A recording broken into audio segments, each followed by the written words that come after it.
அனைவருக்கும் என் முத்தான முதற்கண் வணக்கத்தை தெரிவித்துக் கொள்கிறேன்.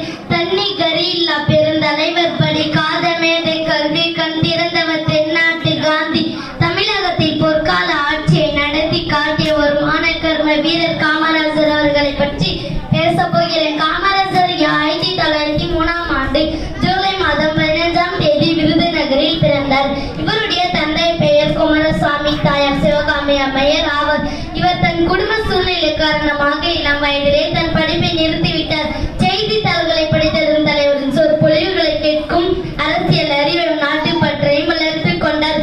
இவர் விடுதலை வீரர் திரு சத்தியமூர்த்தியின் வாரிசாக விளங்கினார். இவரின் அரசியல் பயணமாக ஒத்துழையாமை இயக்கம், அந்நிய துணி எரிப்பு, சட்ட மறுப்பு இயக்கம் முதலிய போராட்டங்களில் ஈடுபட்டு 9 ஆண்டு சிறை சென்றுள்ளார். பல்வேறு போராட்டங்களுக்கு பின்பு தமிழகத்தின் முதல்வராக 1954 பொறுப்பேற்றார்.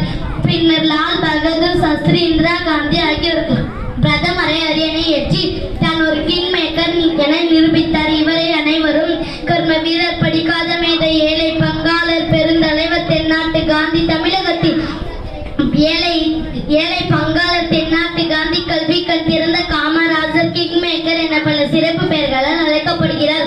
காந்திய நெறியில் வாழ்ந்த காமராஜர் அவர்கள் 1975ஆம் ஆண்டு அக்டோபர் 2ஆம் தேதி 72வது வயதில் காலமானார்.